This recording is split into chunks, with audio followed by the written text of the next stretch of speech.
오늘 말씀은요, 호세아 9장입니다. 호세아 9장을 펴주십시오. 제가 가진 성경은 1264페이지입니다.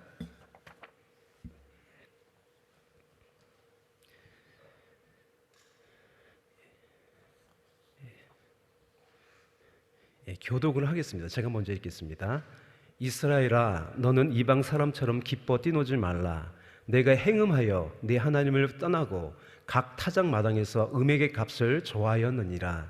타작 마당이나 술틀이 저희를 기르지 못할 것이며 세포도주도 떨어질 것이요, 저희가 여호와의 땅에 거하지 못하며 에브라임이 애굽으로 다시 가고 아스루에서 더러운 것을 먹을 것이니라. 저희가 여호와께 전절히 되지 못하여 여호와의 기뻐하신 바도 되지 못할 것이라. 저희의 재물은 거상 입은 자의 식물과 같아서 무릇 그것을 먹는 자는 더러워지나니.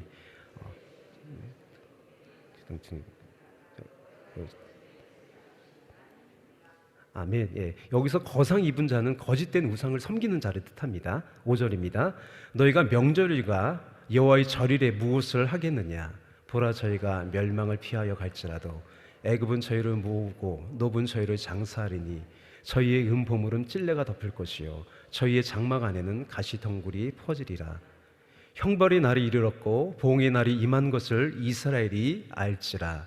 선지자가 어리석었고 신에 감동된 자가 미쳤나니 이는 내 죄악이 많고 내 원한이 큼이니라. 에브라임은 내 하나님의 파수꾼이오늘 선지자는 그 모든 행위에 새 잡는 자의 금을 갖고 또 그 하나님의 전에서 원한을 품었도다. 저희는 기브와 시대와 같이 심히 패괴한지라. 여호와께서 그 악을 기억하시고 그 죄를 벌하시리라. 이적에 내가 이스라엘을 만나기를 광야에서 포도를 만난같이 하였으며 너희 열져보기를 무화과 나무에서 처음 맺힌 첫 열매의 봄같이 하였거늘 저희가 바알볼에 가서 부끄러운 우상에게 몸을 들임으로 저희의 사랑하는 우상같이 가증하여졌도다. 에브라임의 영광이 새같이 날아가나니 해서남이나 아이뱀이나 잉태함이 없으리라. 혹 저희가 자식을 기를지라도 내가 그 자식이 없이 하여 한 사람도 남기지 아니할 것이라. 내가 저희를 떠나는 때에는 저희에게 화가 미치리로다. 내가 보건대 에브라임은 아름다운 곳에 심긴 두로와 같으나 그 자식들을 살인하는 자에게로 끌어내리리로다. 여호와의 저희에게 주소서 무엇을 주시려나이까? 청컨대 배지 못하는 태와 젖없는 유방을 주옵소서. 저희의 모든 악이 길갈에 있으므로 내가 거기서 저희를 미워하였노라. 그 행위가 악함으로 내 집에서 쫓아내고 다시는 사랑하지 아니하리라. 그 방백들은 다 폐역한지라. 에브라임을 침을 입고 그 뿌리가 말라 가시를 맺지 못하나니 비록 아이가 날지라도 내가 그 사랑하는 태의 열매를 죽이리라. 다 같이 읽겠습니다. 저희가 듣지 아니하므로 내 하나님이 저희를 버리시리니 저희가 열국 가운데 유리하는 자가 되리라. 아멘. 효와 행복을 보겠습니다. 오늘 제목은요, 신앙의 유산을 남기자입니다. 요절 말씀은 11절입니다. 제가 읽겠어요. 에브라임의 영광이 새같이 날아가나니 해서남이나 아이뱀이나 잉태함이 없으리라. 혹 저희가 자식을 기를지라도 내가 그 자식을 없이 하여 한 사람도 남기지 아니할 것이라. 내가 저희를 떠나는 때에는 저에게 화가 미치리로다. 내용을 보겠습니다. 자녀에 대한 사랑은 어느 민족이나 각별하다. 특히 대한민국 어머니들은 파출부를 하면서까지 자녀들을 학원에 보낸다. 어떤 부모는 죽음의 현장에서 자녀를 감싸 안은 채 기도한다. 이스라엘 백성의 자녀 사랑도 마찬가지이다. 이스라엘에 있어서 자녀는 기업이다. 성경은 손자는 노인의 면류관이요 아비는 자식의 영환이라고 말씀한다. 그런데 이 당시 이스라엘 백성들은 어떻게 하는 것이 진정으로 자녀를 사랑하는 것인지 몰랐다. 하나님은 선지자를 통해 계속해서 심판의 경고를 하신다. 그리고 돌아오라고 말씀하신다. 그러나 그들은 회개하지 않는다. 이때 하나님께서 최후의 방법으로 자녀 축복을 박탈을 경보한다. 이스라엘 백성에게 있어서 최고의 영광은 자녀이다. 그런데 지금 하나님께서는 이 영광을 저주로 바꾸겠다고 경고하시는 것이다. 그러나 이것이 최후의 공고임에도 불구하고 이스라엘은 돌이키지 않는다. 결국 그들의 범죄함으로 인해 조상 때부터 내려온 하나님의 축복이 저주로 바뀌어 그들뿐만 아니라 자녀들에게까지 이어진다. 이스라엘 백성들이 하나님의 사랑을 거역함으로 그의 자녀들이 멸망과 수치를 당하게 된 것이다.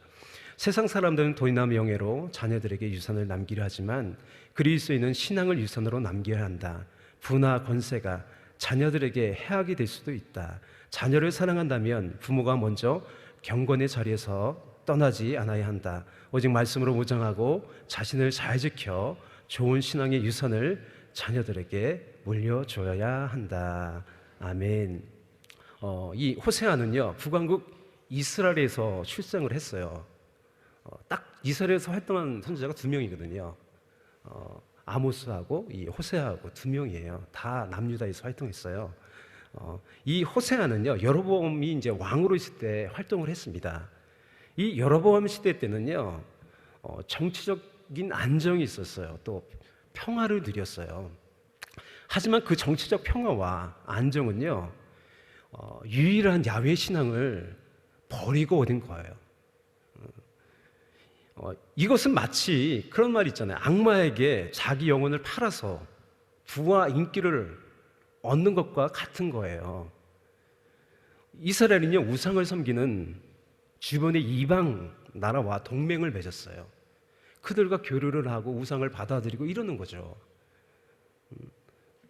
그래서 북이스라엘은요, 하나님도 섬기고, 이 북이스라엘이 하나님을 버리지 않았어요. 근데 문제는 뭐냐면 하나님도 섬기고 우상과 함께 섬겼어요. 이 혼합주의 신앙이 된 거죠. 여러분, 북이스라엘이 하나님을 섬기는데 마치 우상처럼 하나님을 바알과 함께 섬겼던 거예요. 하나님과 물질을 겸하여 섬길 수 없습니다. 이 신앙은요, 우리 라오디게아 교회가 있잖아요. 미지근한 신앙, 토하여 내친다잖아요.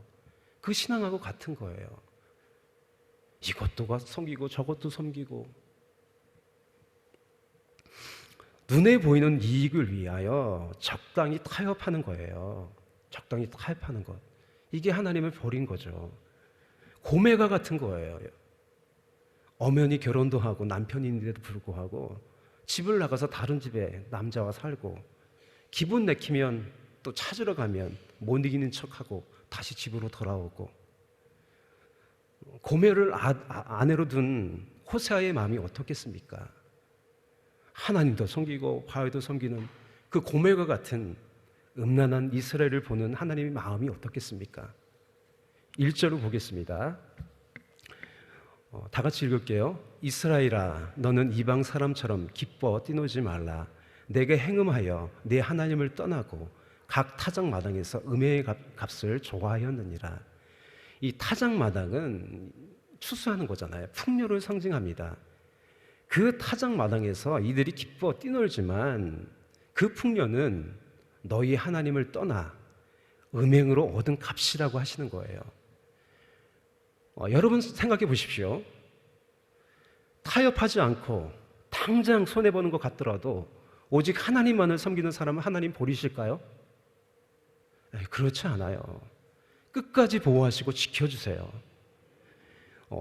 2절부터 9절까지는 하나님을 떠나 음행의 값을 좋아한 그 열매, 대가가 무엇인지 경고하시면서 말씀하시는 거예요. 음행의 대가로 타작마당에서 기뻐 뛰는 것이 그렇게 오래 갈 리가 없어요. 일시적이고 한정적입니다. 2절, 3절 우리 다 같이 읽을게요.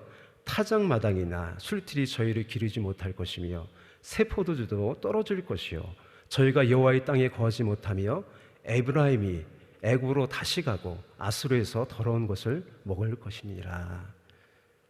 하나님은 너희가 돌이키지 않으면 쇠퇴와 멸망이 있을 것이라고 경고하는 거예요. 이 북이스라엘이 호세아를 통하여 이 말씀을 들었을 텐데 돌아왔나요? 회개했나요? 회개하지 않았어요. 그래서 점점 멸망으로 기울어 가는 거예요. 실제로 여로보암 2세 이후에요, 25년 동안 6명의 왕이 등극을 해요. 그 가운데 4명이 암살을 당해요. 형제 간에 막 싸우고 그런 참탈의 그런 현장이 일어나는 거죠. 정치적으로 큰 혼란이 거듭돼요. 결국 주전 722년에 아수르에 멸망당합니다. 이 멸망은요, 그들이 하나님을 버린 결과예요. 호남주의 신앙, 이것도 섬기고 저것도 섬기고, 그래서 그렇게 된 거예요. 첫 단락의 마지막 구절을 읽겠습니다.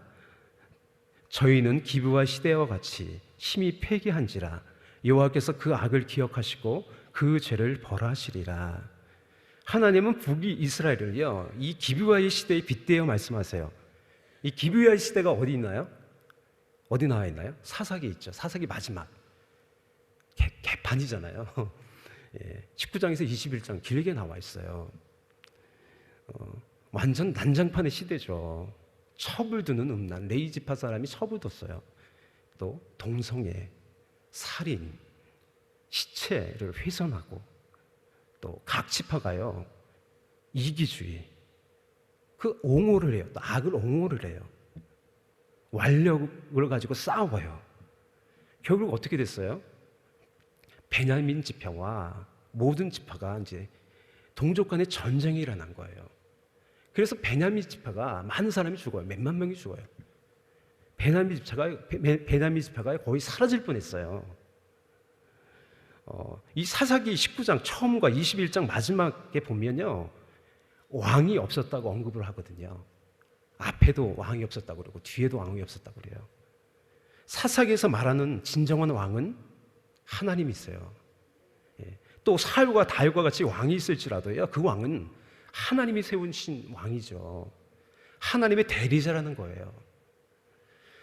북이스라엘이 왕이 되시는 하나님을 떠나니 나라가 부패하고 난장판이 되는 거예요. 왕이 없으면 일어난 일이 어떤 일이 일어나냐면, 먼저 하나 되었던 것이 분리가 되죠. 분리가 돼요. 또 분쟁이 되죠. 그게 그 분쟁이 어떻게 되죠? 폭력이 돼요. 그래서 결국 죽음이 다가오는 거예요. 왕이 없으면 그렇게 되는 거예요. 우리 인생도 마찬가지입니다. 우리의 가족관계나 우리 인간관계도 마찬가지예요. 하나님이 우리의 가족 가운데 통치하지 아니하시면 분리가 생기고 분쟁이 생기고 그 가운데 폭력이 생기고 죽음이 다가오는 거예요. 오직 하나님을 왕으로 섬기는 곳에 샬롬의 평화가 있는 거예요. 내가 하나님을 왕으로 인정하고 하나님이 왕으로 나를 다스리시면요, 참된 질서와 자유와 평화가 있는 줄 믿습니다. 다 같이 따라할까요? 하나님은 나의 왕이십니다. 이제 두 번째 단락을 볼게요. 첫 번째 단락이 끝났고요. 하나님은 북이스라엘 참상을 보며 과거 광야의 이스라엘을 떠올리세요. 이 광야 시절의 이스라엘, 가나안 땅을 향해 나아갔던 그런 시절이죠. 10절입니다. 우리 다 같이 읽을게요. 옛적에 내가 이스라엘 만나기를 광야에서 포도를 만난 같이 하였으며 너희 열조 보기를 무화과 나무에서 처음 맺힌 첫 열매 봄같이 하였거늘. 여기까지만 일단 읽을게요. 하나님이 이스라엘을 어떻게 생각하셨나요? 하나님의 그 애정이 느껴지시나요? 하나님은 자신의 소유와 백성 삼으신 이스라엘을 사랑하고 그렇게 소중하게 여기셨어요. 하지만 그 사랑을 버리고요, 헛된 우상에게로 갔어요. 그래서 나머지 성경 읽을게요. 저희가 바알볼에 가서 부끄러운 우상에게 몸을 들이므로 저희의 사랑하는 우상같이 가증하여졌도다. 이 바알볼 사건은요, 이 우상 또 죄와 관련하여 성경 많은 곳에서 언급하는 굉장히 중요한 사건이에요. 이 사건은요, 우상이 무엇인지 죄가 무엇인지 적나라하게 보여줘요. 이거 중요하니까 찾아봐야 되죠, 그죠? 민수기 25장이에요.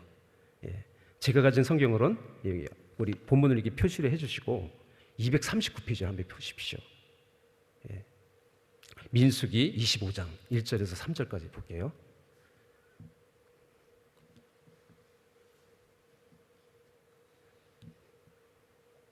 제가 읽을게요. 이스라엘이 시딤에 머물러 있더니 그 백성이 모압 여자들과 음행하기를 시작하니라. 그 여자들이 그 신들에게 제사할 때에 백성을 청함해 백성이 먹고 그들의 신들에게 절함으로 이스라엘이 바알볼에게 부속된지라. 여호와께서 이스라엘에게 진노하시니라. 이스라엘 백성들이 요단강 건너편 그 모압에 있는 시딤에 왔을 때 그곳에 있는 모압 여자들과 음행을 했어요. 이 말씀에서 가장 중요한 단어는 3절에 이 부속이라고 번역된 차마드예요. 이 중요한 단어니까 한번 따라할까요? 차마드. 예, 이 차마드는요, 묶다, 결합하다는 뜻이 있어요. 이스라엘 백성들이 모함 여자와 음행을 함으로 그들에게 종속이 되는 거예요. 그 종속이 더 발전해서 그들이 섬기는 바알 부월, 그 우상에게 결합하고 종속이 되어버리는 거죠. 이 죄라는 속성은요, 자꾸 눈덩이처럼 커지는 거죠. 우상은 십계명 첫 계명인 말씀이죠. 너는 나 외에는 다른 신들을 내게 있게 말지니라. 하나님이 외에 섬기는 것은요, 우상이에요. 그것이 내가 돈을 섬기게 되면요, 어떻게 되냐면 돈에 부속이 돼요. 돈에 내가 돈화된다는 거예요. 물질화된다는 거예요. 돈의 노예가 돼요. 그래서 돈 때문에 어떻게 하죠? 사람들이 나쁜 짓도 서슴지 않고 하는 거예요. 돈화되는 거예요, 그 사람이. 죄는 사람을 부속시켜서 얽매는 속성이 있어요. 이 본문 10절 끝에도 이렇게 기록되었잖아요. 우상에게 몸을 들임으로 저희의 사랑하는 우상같이 어떻게 됐대요? 우상같이 가증하여졌도다. 우상화가 됐다는 거예요. 섬김으로. 우상을 섬기면 우상화가 되는 거예요. 하나님은 사람을 하나님보다 조금 못한 존재로 만드셨어요. 사람은 그만큼 존엄한 존재예요. 하나님을 섬기면요, 나의 자존감이 올라가요. 반대로 하나님이 외의 것, 다른 것을 섬기면요, 사람의 가치가 그만큼 하향하는 거예요. 사람이 어리석게도요, 어떤 모습이 있나요? 하나님의 영광을 썩어질 사람과 짐승과 벌레로, 그 형상으로 바뀌어서 섬기는 자들도 있어요. 여러분, 짐승이 인간보다 존엄합니까? 아니잖아요. 근데 왜 짐승을 섬깁니까? 왜 벌레를 섬깁니까? 가치가 낮아지는 거죠. 쾌락을 섬기면 쾌락의 노예로 전락하는 거예요. 이 말초신경을 자극하는. 여러분, 하나님이 주신 기쁨은요, 쾌락이 아니에요. 영원한 기쁨과 즐거움입니다. 요즘 가장 우리를 유혹하게 하는 것은요, 사람들마다 가지고 다니는 핸드폰이에요. 이 핸드폰으로 만들어내는 SNS, 각종 미디어들이 있어요. 저희 딸이 다른 교회에 있는데, 다른 교회에서 이제 신앙생활을 하는데, 그 교회가 이제 전도를 자주 한대요.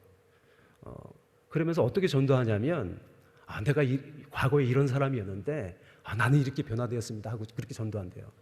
그래서 23살 된 여자 그 청년이 이렇게 얘기하는 걸 우리 딸이 들었대요. 하루에 13시간 동안요, 인터넷 소설 같은 거 있죠. 음란하고 폭력적이고 그런 좋지 않은 거를 보는 거예요. 거기에 중독이 돼서 빠져나올 수 없는 거예요. 여러분, 핸드폰 조심하셔야 됩니다.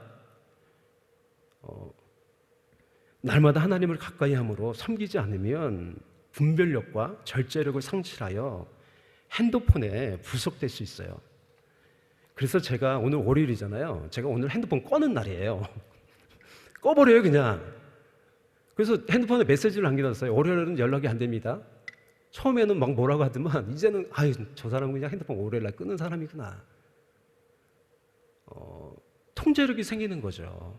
내가 원하는 시간에 끄고 킬 수 있다면, 그거는 원하는 것을 내가 볼 수 있다면 통제력이 있는 거잖아요.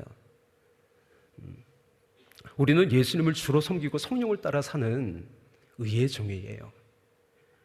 성령을 따라 행하라. 그래야면 육체의 욕심을 이루지 아니하리라. 예. 그래서 결론이 뭐예요? 버킹검? 버킹검, 이런 얘기하니까 막 웃는 사람이 있어요. 그럼 나이가 좀 50대 이상인 사람이에요? 결론은 버킹검이 아니라 성령님이세요. 예. 우리를 의의 길로, 의의 열매를 맺게 하시는 성령님이세요. 그래서 하나님이 우리에게 주신 기쁨은요, 이 말초신경을 일시적으로 자극하는 쾌락과는 차원이 달라요. 우리는 그 기쁨으로 살아야 합니다. 그래야 헛된 것에서 기쁨을 찾으려 하지 않아요. 오늘 그 기쁨이 충만할 줄 믿습니다. 아멘. 그래서 이렇게 말하죠. 성경, 주의 앞에는 충만한 기쁨이 있고 주의 오른쪽에는 영원한 즐거움이 있나이다. 예, 마지막으로 오늘 제목이 신앙의 유산을 남기자인데, 부모인 여러분에게 하나님이 주신 가장 소중한 존재는 누구입니까? 자녀이고 우리 가족들이죠. 그래서 부모된 나에게 있어 가장 큰 축복은요, 주 안에서 우리 나의 자녀가 잘 되고 행복하는 거죠. 잘 하나님을 섬기고 또 잘 되고, 그게 가장 큰 축복 아니겠어요? 아멘. 그렇게 되기 위해서 뭐 자녀를 훈계하고 교육하는 것도 중요합니다. 또 자녀를 위해 기도하는 것도 중요해요. 하지만 제일 중요한 건 뭐냐면 여러분이 하나님을 잘 섬기는 거예요. 하나님을 잘 섬기지 않는 부모의 교육이, 그 훈계가 먹힐까요? 너나 잘하라 그렇죠. 안 먹혀요. 하나님을 경외하지도 않는 부모의 기도를 하나님 들어주실까요? 하나님은요, 나를 사랑하고 내 계명을 지키는 자에게 천대까지 은혜를 베푸신다고 약속하셨어요. 의인의 간구는 역사하는 힘이 많습니다. 하나님을 경외하는 사람에게는요, 이 11절부터 마지막 절까지 이 말씀이요, 거꾸로가 되는 거예요. 거꾸로가 되시기를 축복합니다. 아멘. 예. 제가 어제 권사님들에게 이제 권사 원료 예배를 인도하면서 믿음을 지킨다는 게 이 두 가지 의미가 내포되어 있어요. 끝까지 믿음을 지킨다는 시간적인 의미와 마음을 다하여 충성한다는 질적인 의미가 담겨 있어요. 여러분 믿음을 지키십니까? 끝까지 지키세요. 근데 어떻게 지키시냐면 충성하셔야 돼요. 예. 마음을 다해 충성하셔야 돼요. 그게 믿음을 지킨다는 거예요. 여러분이 하나님 외에 다른 것을 섬기면 어떻게 된다고요? 그것의 부속물이 돼요. 하나님과 다른 것을 겸하여 섬기지 말고 오직 하나님만을 섬기십시오. 물질은요, 우리가 섬기는 대상이 아니에요. 하나님이 복을 주신 대상이죠. 하나님을 섬기면 복이 따라오는 거예요. 그것을 추구하지 말고 따라가지 마세요. 타협하지 마세요.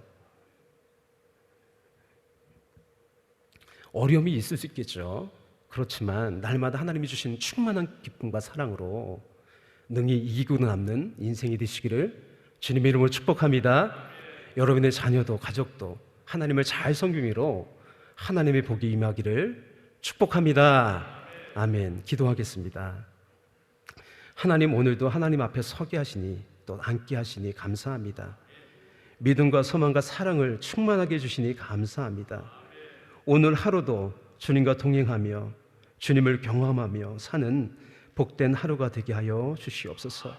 우리를 통해 하나님의 영광 받으시고 하나님의 선한 뜻이 이루어지게 하여 주시옵소서. 모든 영광과 찬송을 주께 드리며 예수님의 이름으로 기도합니다. 아멘.